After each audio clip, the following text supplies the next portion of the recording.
Nós vamos conhecer as mudanças que o governo federal quer fazer na Previdência Social. Um documento elaborado por uma consultoria da Câmara dos Deputados e do Senado dá as diretrizes para a reforma pretendida. A proposta mexe com os trabalhadores da iniciativa privada, servidores públicos e militares das Forças Armadas. Em 2015, o déficit no INSS somou quase 86 bilhões de reais. E este ano, o governo já vê um rombo de 146 bilhões, um crescimento de 70% neste buraco. O pagamento de benefícios deve alcançar a marca de 500 bilhões de reais, contra uma arrecadação líquida de 356 bilhões. É uma conta que não fecha.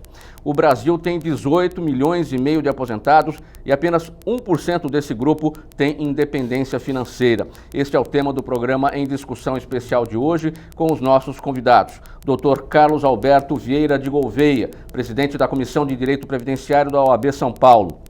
Dr. Teodoro Vicente Agostinho, presidente da Comissão de Regime Próprio de Previdência Social da OAB São Paulo. E Dr. Luiz Eduardo Afonso, professor da Faculdade de Economia, Administração e Contabilidade da Universidade de São Paulo. Muito obrigado pela presença de todos aqui nesse programa em discussão. Dr. Carlos Gouveia, vamos começar por este número. Pagamento de benefícios este ano vai alcançar a marca de 500 bilhões de reais contra uma arrecadação líquida de 356 bilhões. Essa conta não fecha porque tem diminuído a quantidade de trabalhadores para os aposentados? Essa relação de trabalhadores e aposentados? Não é bem por aí não. O que acontece na grande maioria é uma falácia do governo federal. Nós fizemos recentemente um estudo comparado em Brasília com a AB federal, onde nós levamos vários economistas, inclusive, e a conta previdenciária é superavitária. O que acontece é uma distinção entre Seguridade Social e Previdência Social. Seguridade Social é um tripé: saúde, previdência e assistência. Aqui pode ter até déficit, mas a previdência não. A previdência é superavitária. O que acontece é que normalmente quando o governo mostra, ele não mostra da forma correta. Tanto é verdade que você viu que passou a DRU, o aumento da DRU. Sim. De 20% para 30%. Tudo bem? Sim. Da onde que eu vou pegar mais 10% da conta previdenciária se ela é deficitária? Teria dinheiro para eu pegar lá? Não teria. Tá entendendo? Então o que não fecha é a fala do governo federal. Isso é uma outra história. Por que existe essa intenção de não se dizer o número correto?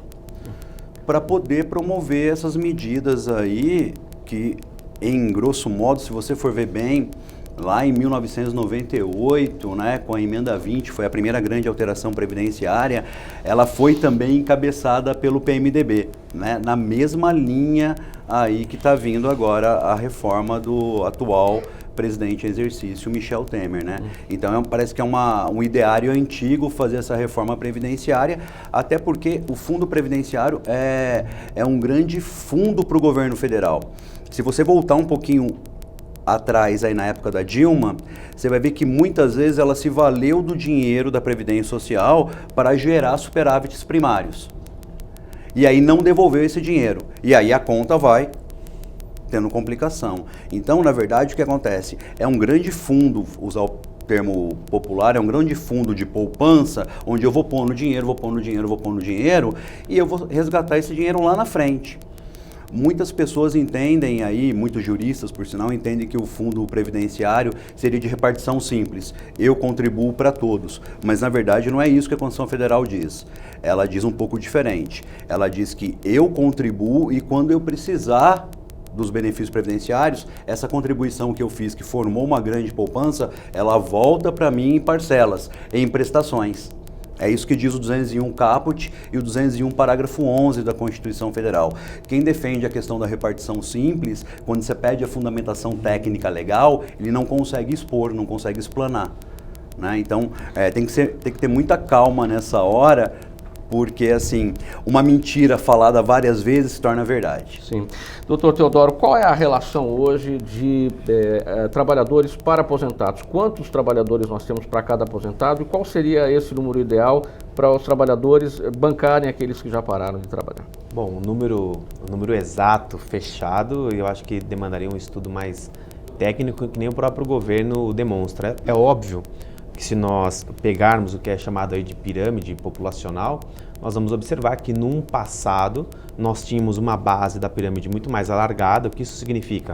Muito mais pessoas trabalhando e a ponta da pirâmide menor, porque eu tinha uma quantidade menor de pessoas recebendo a aposentadoria.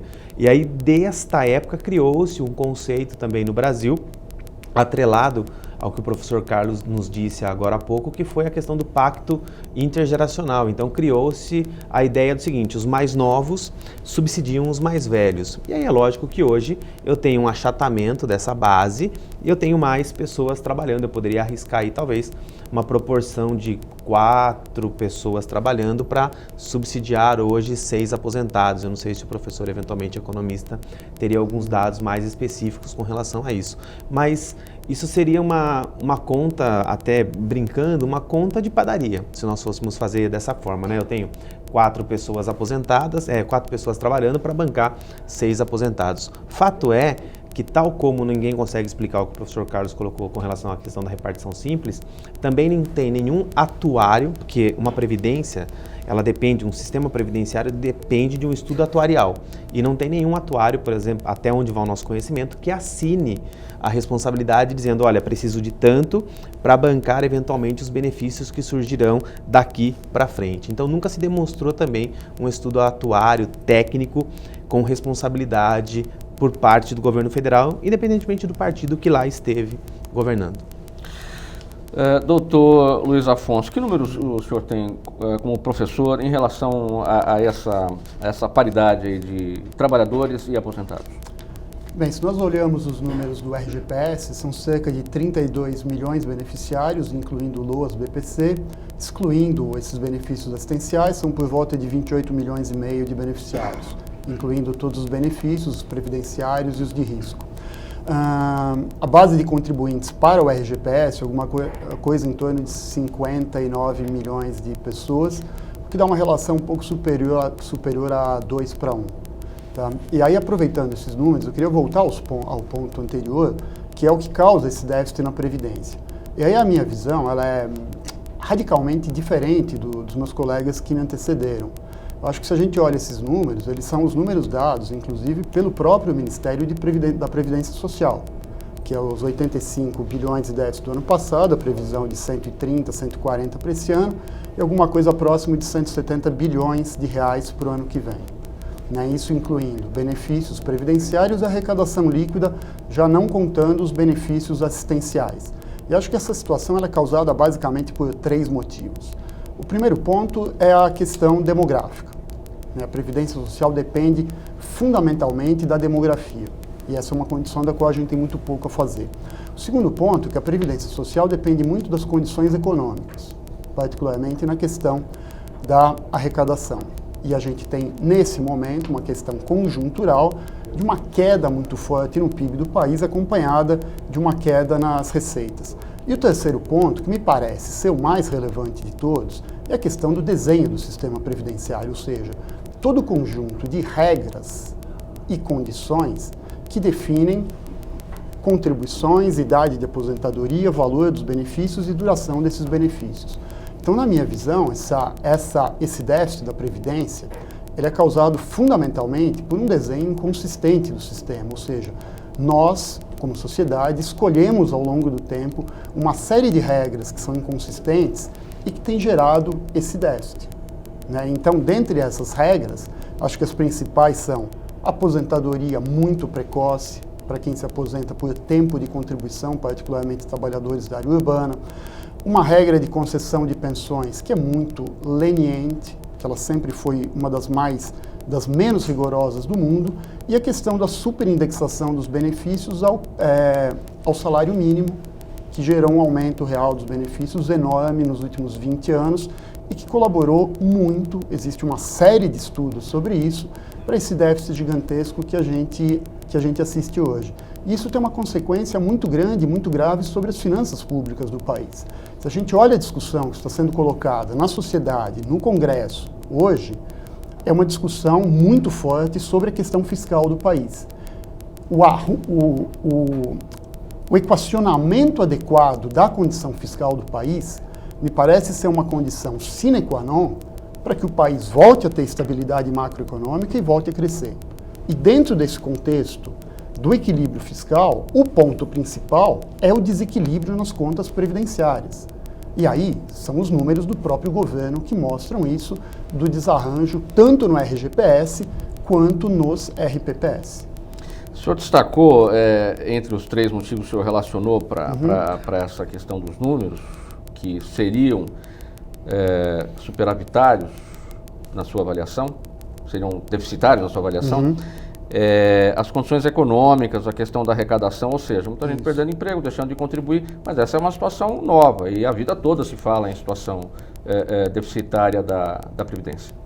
Isso, Se a gente olha, como eu mencionei, essa é uma situação muito conjuntural, porque a gente espera que o que esteja acontecendo com o país hoje não vai durar permanentemente. Óbvio que isso não vai acontecer. Mas mesmo o país voltando a crescer, a média, as taxas médias que cresceu nos últimos 10, 15 ou 20 anos, que é alguma coisa próxima de 2, 2,5%, não mais do que 3% na média, ainda assim continuaremos a ter uma série de problemas na Previdência Social. Em Previdência Social, uma série de decisões, é um pouco difícil a gente considerar se elas são absolutamente corretas ou absolutamente erradas. Mas elas têm que ser consistentes com as características demográficas e com a estrutura econômica do país e com a capacidade que o país tem de gerar renda e riqueza.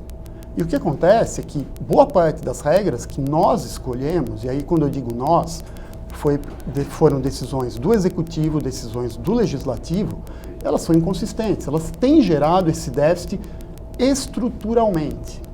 Além da própria questão demográfica, a qual o Brasil tem empurrado de uma maneira absolutamente perigosa e muito danosa às gerações futuras, nós temos empurrado essa situação com a barriga. O Brasil já está passando pelo bônus demográfico e nos períodos de crescimento mais expressivos, a gente praticamente não fez nenhuma reforma na Previdência e a gente vai ter que lidar com essa situação no futuro. Doutor Carlos Gouveia, nós temos perguntas das ruas, mas antes dessa pergunta eu gostaria da sua avaliação em relação a esse desenho agora do Ministério. O presidente interino Michel Temer preferiu extinguir o Ministério da Previdência Social e hoje quem cuida é a Fazenda, sob a batuta do Henrique Meirelles. O senhor vê aí desta maneira uma forma de tentar realmente endurecer essa questão de novas regras, você colocar na mão do Ministério da Fazenda todas essas regras da Previdência Social? Sim, só gostaria de voltar um pouquinho o ponto para passar alguns dados importantes, que a gente levantou, inclusive com base também nos auditores da Receita Federal, até para demonstrar que esse número não é por aí. E para te dar um outro exemplo técnico, que a falácia fica muito grave quando eu não conheço profundamente, juridicamente, o problema. Então, por exemplo, se eu sou mais abonado e começo a trabalhar aos 30 anos de idade, eu com 35 vou me aposentar com 65. Tudo bem? Sim. Com a mesma quantidade de tempo pago. O Teodoro começa a trabalhar aos 16.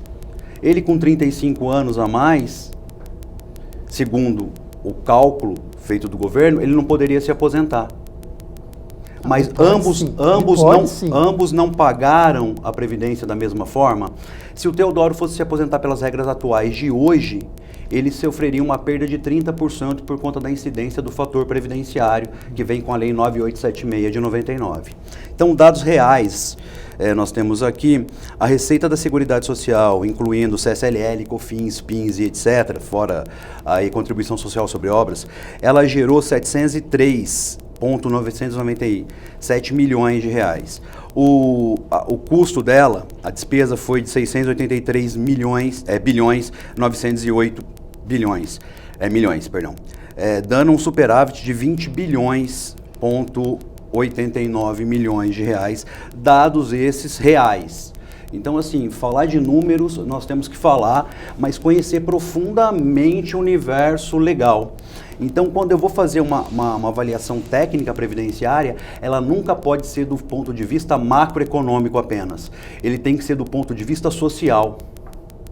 Porque não é justo para um indivíduo que teve que começar a trabalhar muito antes para poder se manter, ser apenado duplamente, porque já começou a trabalhar antes e agora vai ser apenado com um redutor na aposentadoria. Se vier a idade mínima, que foi um tema de uma palestra minha do professor Teodoro em Brasília, se vier a idade mínima, que seria 65 anos, essa regra fica mais dura ainda, porque eu vou começar a trabalhar mais tarde. Então, voltando agora à sua pergunta, a questão técnica pontual de colocar parte da Previdência Social no Ministério da Fazenda e o INSS no Ministério do Desenvolvimento Social, que está no artigo 7º da MP 726A, que fez essa alteração, né, justamente demonstra isso. As regras vão ficar rígidas porque vai estar a Fazenda. E a concessão ficou totalmente perdida, porque colocou no Ministério que não tem uma competência técnica para gerir o INSS. O próprio INSS é maior do que o Ministério do Desenvolvimento Social, que foi agora colocado com superpoderes porque entrou a autarquia. Então você imagina, o ano passado nós tivemos uma greve de perito que foi uma loucura, né? Milhões de brasileiros ficaram fora de poder ganhar o benefício assistencial, seria aí uma aposentadoria por invalidez, um auxílio acidente, um auxílio doença. Agora você imagina esse mesmo Ministério do Desenvolvimento Social que vai usar a agência do INSS para dar Bolsa Família, Sim. kit gás, leve leite. Imagina como é que fica o segurado do próprio INSS. Já imaginou? Ele vai agendar para quantos anos? Doutor Luiz Afonso, eu vi sua manifestação contrária quando o doutor Carlos falou sobre aquele que trabalhou mais cedo que vai ser apenado. O senhor discordou. Qual a sua avaliação? Não, eu discordei porque essa é uma análise, ela é imprecisa nesse sentido. Então a gente precisa olhar com cuidado quem consegue se aposentar, quem tem direito a qual benefício. Então o INSS, o RGPS, eles têm basicamente dois benefícios previdenciários, o que já é um caso estranho, que a maioria esmagadora dos países do mundo não tem dois benefícios previdenciários. Um é o benefício aposentadoria por tempo de contribuição, o outro é aposentadoria por idade. Quem se aposenta por idade, na área urbana, o requisito são 65 anos homem, 60 mulher e 15 anos de contribuição. Quem se aposenta por tempo de contribuição, os 35 anos de idade de contribuição para o homem e 30 para a mulher. Não há requisito de idade mínima. E aí o ponto é que a gente precisa olhar o perfil de cada um dos trabalhadores que conseguem se aposentar por esse tipo de benefício. Quem se aposenta por tempo de contribuição, ou seja, com uma idade muito precoce em relação à média internacional, e no Brasil homens e mulheres que se aposentam por tempo de contribuição em áreas urbanas se aposentam em média aos 52 e 55 anos de idade, são tipicamente os trabalhadores de áreas urbanas, de renda mais alta, de escolaridade mais alta e que passaram toda a sua vida no setor formal da economia e que contribuíram o tempo todo. Quem se aposenta por idade é um trabalhador com um perfil muito diferente. É um trabalhador de menor escolaridade, de menor qualificação, de renda mais baixa, que passou por períodos mais longos de desemprego e de principalmente informalidade. Então, justamente, o trabalhador que mais necessita da proteção social é aquele que, pelas regras atuais, se aposenta mais tarde. E aquele trabalhador com as melhores condições econômicas é o que tem o direito a se aposentar mais cedo. Então, o que o governo eventualmente pensa é uma regra que afete fundamentalmente aqueles trabalhadores que têm um direito que os outros trabalhadores de renda mais baixa não conseguem ter. É esse o ponto. A ideia do governo, se sair o que a gente está esperando, é no sentido de equalização das regras e principalmente no sentido de retirar um privilégio que a classe média e a classe média alta urbana do Brasil tem em relação a trabalhadores similares de outros países e em relação a trabalhadores de menor renda do próprio país. Você acompanha aqui na TV Assembleia SP o programa Em Discussão Especial. Estamos debatendo aqui hoje a reforma que o governo federal pretende fazer na Previdência Social. Vamos para o intervalo, voltamos em seguida. Até já.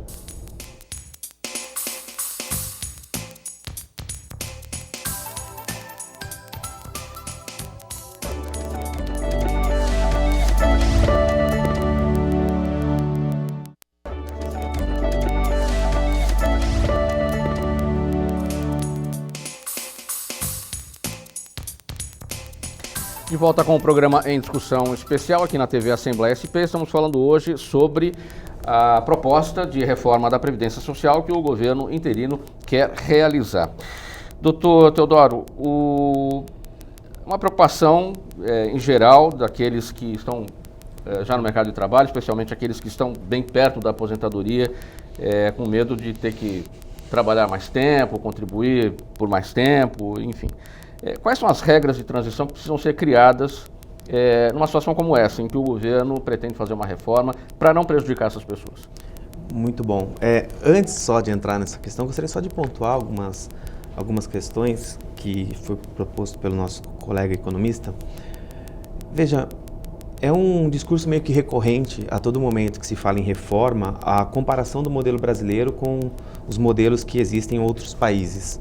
Só que isso vai contrário até o que foi argumentado eventualmente, porque o Brasil, ele é um país de dimensões continentais.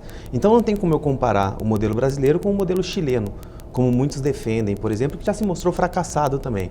Assim como não tem como como eu comparar o meu modelo com o modelo americano, onde é um modelo basicamente de previdência complementar, aonde passou uma grave crise, que se o governo também não interferisse, não teríamos mais sistema.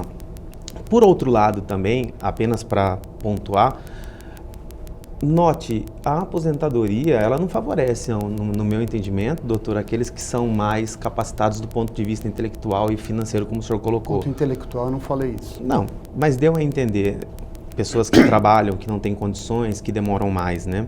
Pelo seguinte, veja, a pessoa que tem mais condição hoje, ela vai entrar antes ou depois no mercado de trabalho?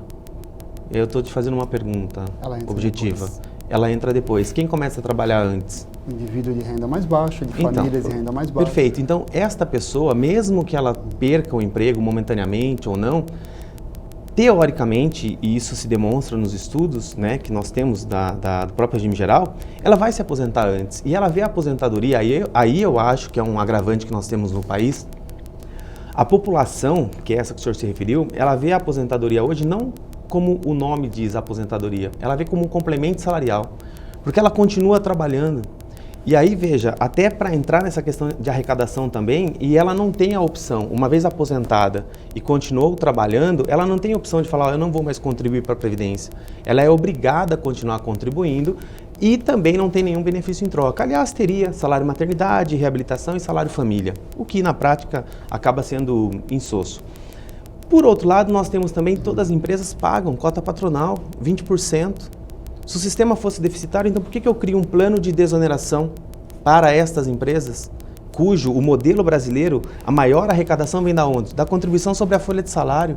Então nós temos alguns pontos, aí claro, são números, tudo são números, mas nós temos estudos também independentes que demonstram, até feito por economistas, como por exemplo a doutora Denise Gentil, cuja tese de doutoramento é provar exatamente isso, que não existe déficit na Previdência. Então eu só queria pontuar essas questões. E aí entrando na questão da regra de transição, é fundamental. Eu não sou contrário a uma readequação do sistema previdenciário. Eu acho que ela existe, não sob o argumento de déficit. Eu acho que o argumento que nós temos que colocar, porque realmente dentro de um estudo, e aí sim o estudo tem que ser macro, existe uma sobrevida maior hoje da população. Então eu tenho que readequar isso, talvez propor uma idade mínima, mas eu não posso, ao mesmo tempo, não ter a regra de transição para as pessoas que estão na iminência ou estão próximos de se aposentar. Senão eu trago o que para o sistema? Eu trago uma insegurança. Mauro. Se eu lhe perguntasse, você tem certeza como você vai se aposentar daqui a alguns anos? Não, a gente não dá para fazer essa afirmação. Então não pode também, a todo momento de crise que vem historicamente no Brasil, se reputar a culpa das finanças na Previdência. Então, se vai colocar na Previdência, então vamos ver o todo. Vamos analisar o sistema financeiro, vamos analisar o sistema empresarial e vamos analisar o sistema previdenciário também. Aí sim. Sendo objetivo agora com relação à sua pergunta, eu não imagino nenhuma aprovação de alteração previdenciária sem que eu coloque uma regra de transição àqueles que já estão contribuindo no sistema. O senhor falou, inclusive, no aumento da sobrevida e o governo quer a idade mínima para aposentadoria e que seja 65 anos, tanto para homens quanto para as mulheres, só que chegou aos 40 e poucos, as pessoas já não têm lá muita expectativa de mercado de trabalho também, né? E você vai empurrar a aposentadoria lá para 65? Então, exatamente, aí eu tenho um problema econômico. né? Eu vou para um problema econômico / social. E outra situação, eles falam em 65 anos, mas ao mesmo tempo ele não me coloca uma carência mínima, isso não foi discutido. Então, talvez essa alteração que tenha sido, ou que está se conversando, seja, no dito popular, um tiro na água. Porque qual que é a carência mínima hoje da aposentadoria por idade? 15 anos. Eu tenho que ter no mínimo 15 anos para poder me aposentar por idade. É fato. A proposta é aumentar para 20. Se aumentar para 20, então vamos fazer o seguinte raciocínio. Excetuando aqueles que trabalham empregado, e aí a obrigação é de contribuição, e os demais que estão na informalidade. A previdência social para essa pessoa é cara. Hoje ela é 20%. Eu não tenho uma campanha, não é campanha, mas eu não tenho um benefício de associação. Ao contrário, se eu ofiro R$1.000 de renda por mês, eu teria que contribuir para a Previdência com 200, que é o 20%. É muito caro para o contribuinte individual. Isso daí.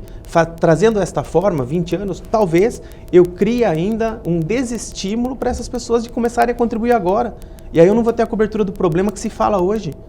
Se é que ele existe, que o cobertor está mais curto, é isso que se fala. Sim. Então, desta forma eu não vou ter, porque qual que é a vantagem? Qual é o interesse desse contribuinte individual de contribuir agora, sendo que ele precisa só de 20 anos? Quando ele tiver 40 anos, ele passa a contribuir e aí ele vai atingir 65. Então nós temos então as perguntas das ruas. Vamos ouvir a primeira delas.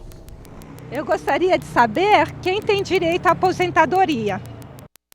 Pois é, quem tem direito à aposentadoria, Dr. Carlos Gouveia? Uma pergunta de tão simples, né?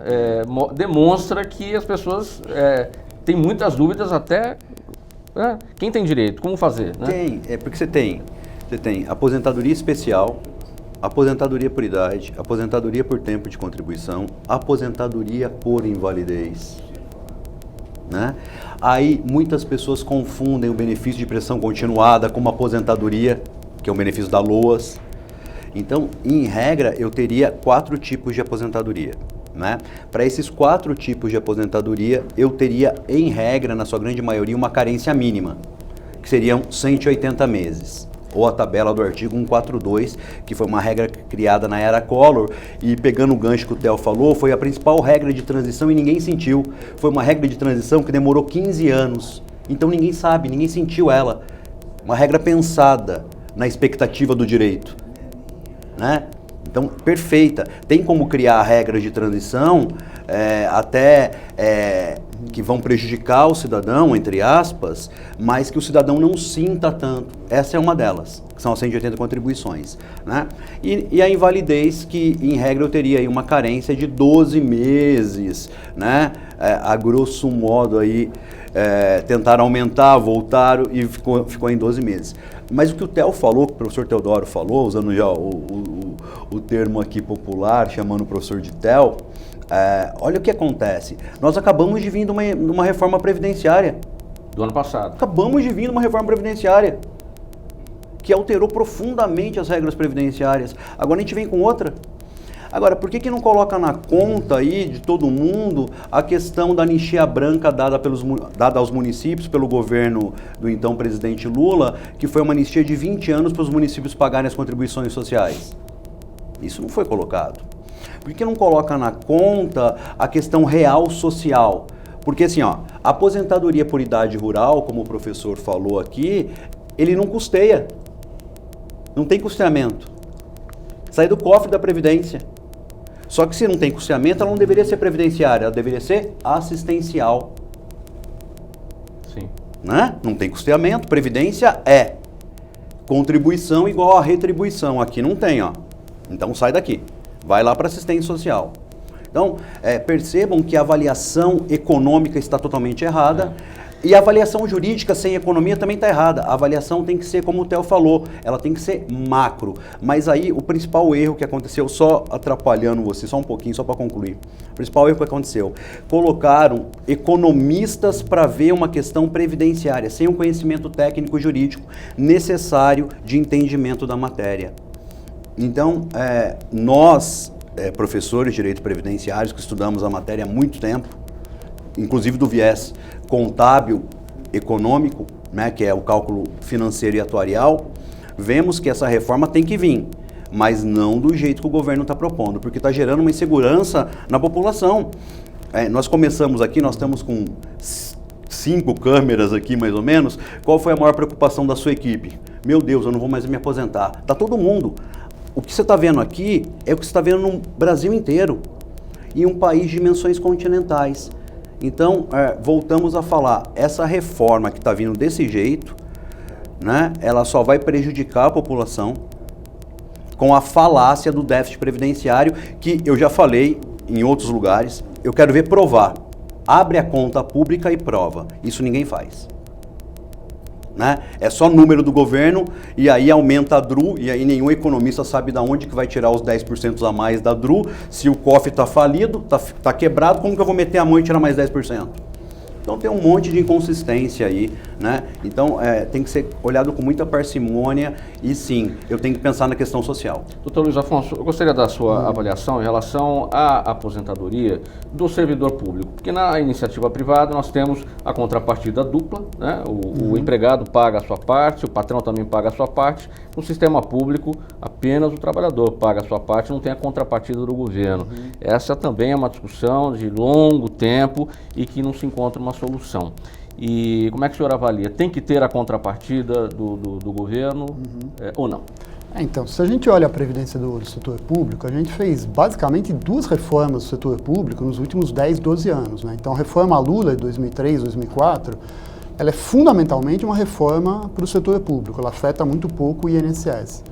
E uma outra reforma que foi feita em 2012, da qual acho que talvez a gente deu menos importância do que ela de fato teve, que talvez tenha sido a grande medida do governo Dilma, foi a criação da FUNPRESP, que é a Previdência Complementar dos funcionários. Então, se a gente olha o que acontece, os 2 déficits, né? O do RGPS, ele é grande e crescente, e pequeno em relação ao número relativamente pequeno em termos per capita. Se a gente olha o déficit de previdência no setor público, dos RPPS, ele é grande, porém estável. Ou seja, as reformas que foram feitas, elas devem fazer um efeito maior no longo prazo. Então, com muito cuidado para a frase que eu vou dizer, a situação do setor público ela está relativamente equacionada. Relativamente, porque o déficit per capita dos RPPS ainda é muito maior que o do RGPS. Aí, no ponto específico que você mencionou, quanto à contribuição patronal. Então, acho que de fato, e aí a gente tem que pensar em termos de futuro, o que a gente imagina de um sistema previdenciário? Que a gente tenha regras o mais iguais possíveis para todos os trabalhadores, independente da sua inserção no mercado profissional. Então, se a decisão da sociedade for, por meio dos nossos legisladores, que haverá contribuição do empregado e do empregador para trabalhadores do setor privado, eu acho que muito provavelmente essa vai continuar sendo a nossa decisão, por uma questão de universalização e de similaridade de regras, é esperado que assim o seja para trabalhadores do setor público. Né? Porque hoje a gente tem uma diferença de regras. Se a gente olhar, né, o trabalhador do setor privado ele contribui com 8% a 11%, com o limite do teto, e tem a contribuição do empregador. E o trabalhador do setor público, a contribuição é 11%, mas sem o limite. Então, o que a gente espera dos nossos legisladores é que a gente tenha no futuro regras muito parecidas, se não iguais, para os 2 grupos de trabalhadores. Doutor Teodoro, que a gente vê a reclamação muito grande da população de burocracia que atrapalha o pedido do benefício, obstáculos que são criados para dificultar os direitos dos segurados. Documentos antigos que são apresentados, que já não estão muito legíveis, qualquer coisinha ali já é motivo para encrencar a vida do segurado, e aí isso acaba sendo empurrado para a barriga, abre-se lá um processo administrativo para tentar resolver a questão, não vai para a justiça. Até que ponto isso tem acontecido porque a regra é dura ou tem má fé na história? Bom, só um ponto, tá? No RPPS existe a contribuição também, né? Patronal. Vamos chamar de patronal, mas os municípios, porque o RPPS ele pode ser municipal, estadual ou federal. Então, regra geral, sai essa contribuição sobre a folha, é criado-se um instituto, uma autarquia previdenciária. Então, São Paulo tem o fundo municipal, assim como tem o estadual, e aí ambos entram. A questão da FUNPRESP, a ideia também ela é muito interessante, porém na prática ela ainda não pegou. Basicamente seria 1 para 1, só que o que existe? Existe uma certa resistência daqueles que já estavam dentro do sistema público e até dos novos que passavam em concurso, também existia até uma resistência, tanto é que foi alterada a lei. Como é que ela foi alterada? Antes, e aí até fere a questão do princípio da Previdência Complementar e talvez isso saia mais caro no futuro. A Previdência Complementar ela tem como base a facultatividade, eu faço se eu quiser. Então, como era, entrei no serviço público, faço a opção pela Previdência Complementar dos servidores públicos se eu quiser. Veio uma alteração recente que mudou essa programação. Entrei no serviço público, já vem descontado de mim. Se eu não quiser, eu tenho que fazer a opção dentro de 90 dias. Se eu não fizer essa opção, ou melhor, se eu fizer a opção depois de 90 dias, o que eu já paguei dentro dos 90 dias eu não vou recuperar. Então também isso daí pode ser que no futuro gere demandas judiciais, e aí o que era a ideia, como muito bem colocado aqui pelo colega economista, ela é interessante, mas por uma ineficácia administrativa pode ser que lá no futuro saia mais caro, que é o que a gente vem tentando discutir bastante para que não ocorra junto aqui no regime geral. Nós temos uma ineficácia séria do ponto de vista administrativo. Nós temos uma falta de estrutura, nós temos uma falta de treinamento de servidores públicos, nós temos falta de servidores públicos junto à autarquia previdenciária. E não, eu sou uma pessoa, aqueles que me conhecem sabem que eu não sou pessimista quando se fala com relação à estrutura da União, com relação ao INSS e tudo mais, mas hoje eu vejo de forma pessimista, porque o INSS, por exemplo, a autarquia do Instituto Nacional de Seguro Social, ela está dentro do Ministério do Desenvolvimento Social Agrário, tá? E é um mundo de situações. Então, nós não temos um processo administrativo talvez neste momento tão eficaz quanto foi no passado. Nós não temos hoje uma junta de recurso tão eficaz quanto foi no passado. Então hoje a ineficácia acaba trazendo uma prejudicialidade aos segurados, aos trabalhadores. A média hoje, para ficarmos num dos benefícios que é o mais solicitado, e em épocas de crise até aumenta, que é o benefício de risco auxílio-doença. E por que aumenta? A pessoa perdeu o emprego, vem a depressão, aumenta, fica mais doente, enfim. Nós temos hoje, nacionalmente falando, um prazo de aguardo para ser submetido à primeira perícia de 57 dias. Então nós temos 57 dias que praticamente essa pessoa não tem nenhuma entrada de dinheiro. Tudo isso, do meu ponto de vista, não sei o que os colegas acham, de ineficácia administrativa, de falta de treinamento, de falta de estrutura. Aqui na TV Assembleia SP, você acompanha o programa em discussão especial. Nosso tema hoje, a reforma da Previdência Social pretendida pelo governo federal. Mais um intervalo, voltamos já.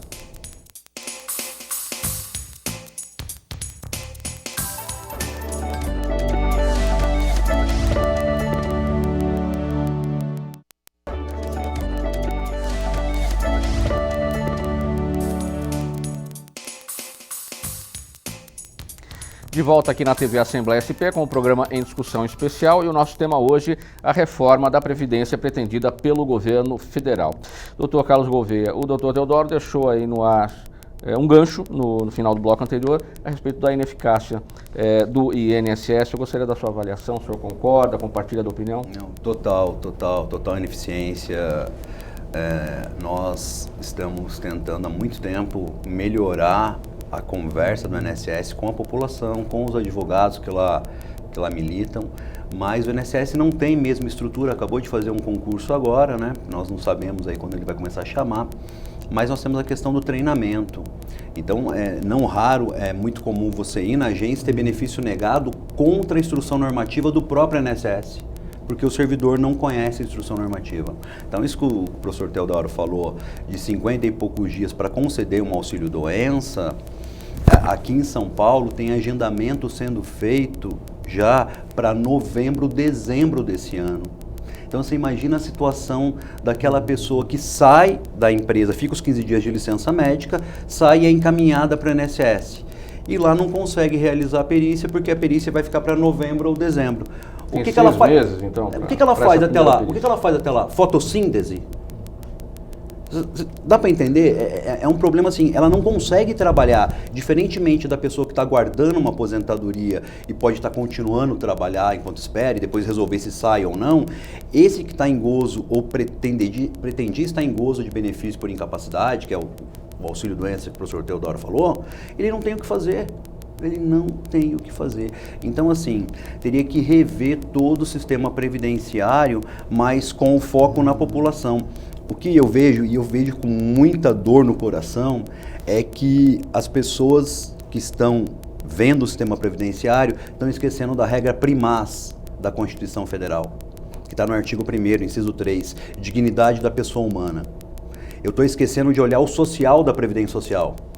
Então, é muito comum assim, mesmo que a Previdência Social fosse deficitária, mesmo que ela desse prejuízo, eu deveria cortar na minha carne porque eu estou valorizando o meu povo, valorizando a minha população. Mas isso não é verdade, né? Já falei aqui de números, não é verdade. Até pegando o gancho do Theo aí, o regime próprio, que muita gente chama de vilão, o RPPS, ele, a partir da emenda 20 do dia 16/2/98, as contribuições patronais, né, vamos colocar uma aspas aqui, dos municípios, estados e União Federal passaram a existir. Então saiu do Tesouro e desde 98 já tem a contribuição que foi reforçada pela emenda constitucional 41. Doutor Luiz Afonso, mesmo questionamento para o senhor, bem objetivamente, para a gente encerrar esse raciocínio. E uma outra pergunta. A previdência privada, ela é tratada, ela é chamada por todos nós de previdência complementar, porque na verdade ela não substitui a previdência social. Pode ser de uma maneira diferente? É possível um dia a gente ter essa situação? Vamos optar pelo social, vamos optar pelo privado? Tá, então o primeiro ponto é a questão da gestão. Eu concordo com meus colegas, assim, é uma questão absolutamente fundamental da eficiência e da gestão adequada no setor público. Assim, o tempo mencionado, 57 dias para agendar uma perícia ou conceder um benefício, obviamente é um tempo elevado demais e o governo tem a obrigação de trabalhar continuamente o tempo todo para melhorar a gestão e melhorar a eficiência. Tá? E ainda para a segunda questão, quanto à questão da previdência complementar, assim, o Brasil e a maioria esmagadora dos outros países do mundo fez uma opção por ter um sistema de previdência social público, no regime de repartição, e a previdência complementar, como o próprio nome está dizendo, ela funciona como um mecanismo associativo de livre escolha, opcional, que complementa a renda do cidadão.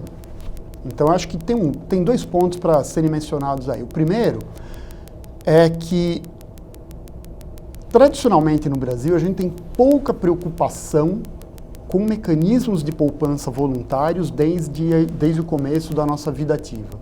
Então é muito pouco frequente você ver pessoas se preocupando e escolhendo um plano de previdência complementar, até porque eventualmente a Previdência Social nunca vai conseguir repor toda a renda das pessoas quando elas se aposentam. Então, acho que tem uma questão importante de mudança de mentalidade, tem um ponto muito importante de educação financeira, nesse sentido, das pessoas se conscientizarem dos riscos e da necessidade de poupar por conta própria para o período de inatividade e, principalmente, o que é absolutamente fundamental, que as pessoas tenham acesso às informações para que possam escolher adequadamente um plano de previdência complementar, porque o mercado brasileiro é relativamente sofisticado, oferece planos com diferentes perfis e as pessoas têm que, desde cedo, se preocupar com isso.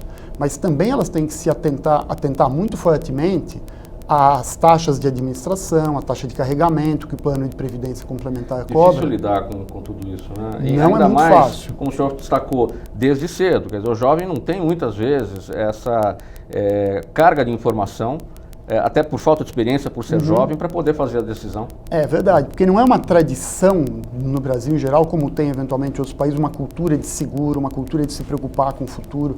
A gente tem uma cultura de dependência do Estado muito forte. E acho que esse é um ponto que o governo deveria investir também em campanhas de educação. Vários outros países do mundo desenvolvem campanhas de educação financeira para que o cidadão possa tomar melhores decisões. Então nós vemos frequentemente na televisão, no rádio, casos de pessoas assim que têm 4, 5, 6 cartões de crédito e não têm condições de arcar com as despesas desses cartões, às vezes são profundamente endividadas, até no cartão de crédito.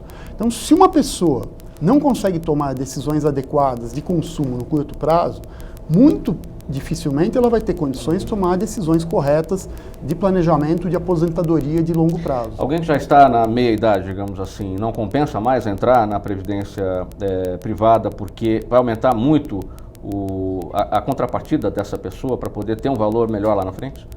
Então, aí precisa ser olhado muito cuidado, porque a decisão por um plano de previdência complementar, ela faz parte do planejamento financeiro da pessoa ao longo da vida.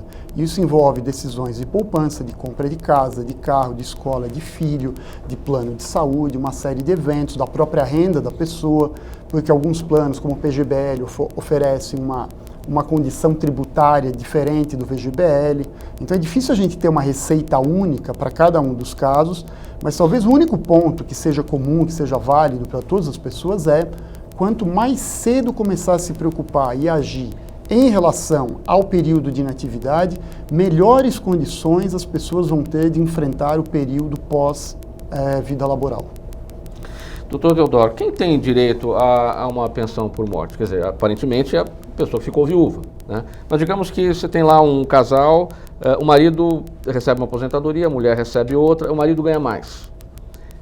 Se ele morrer, ela continua recebendo a dela, mas ela recebe parte daquela aposentadoria do marido na forma de pensão a partir de então. Sim. E não é mais o valor integral, aquilo que ele recebia. Como é que funciona isso? Não, no regime geral teve uma propositura com a medida provisória 664 de se alterar esses percentuais, e eu acho que isso até é uma retórica que talvez o governo coloque novamente para reduzir o percentual, mas hoje o percentual é de 100%, ou 100% da média de que a pessoa eventualmente teria direito se aposentasse, aquele que veio a óbito, ou 100% da sua aposentadoria.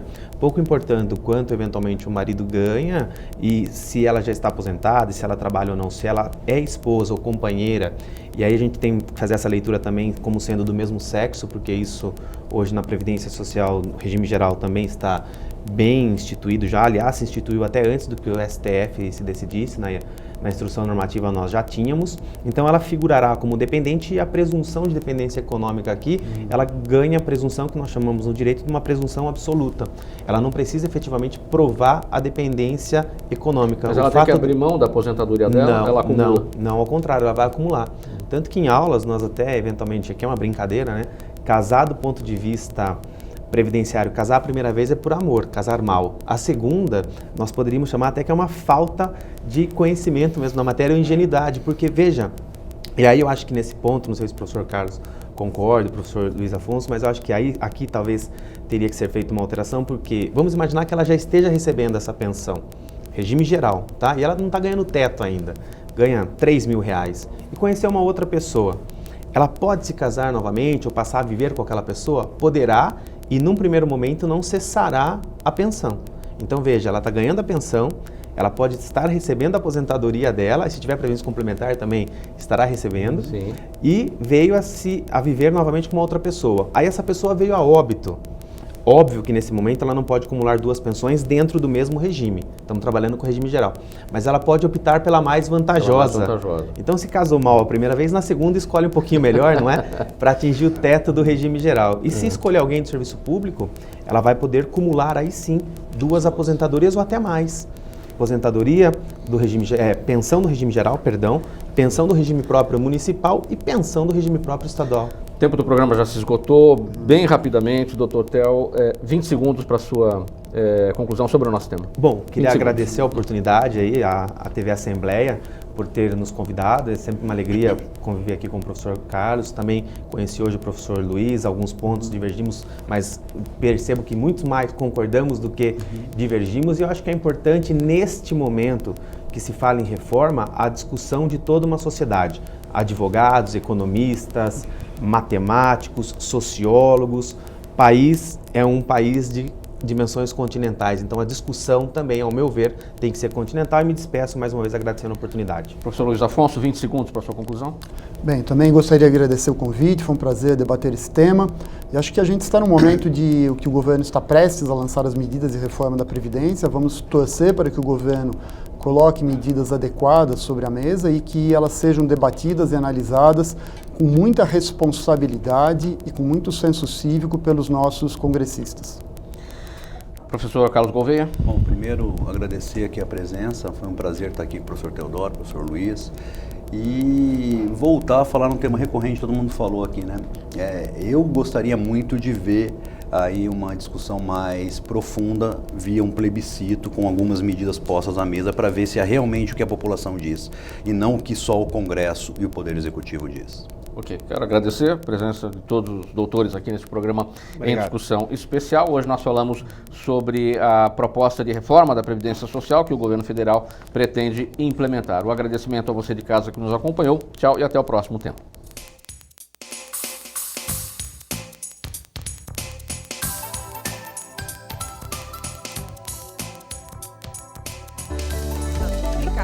Vale a pena.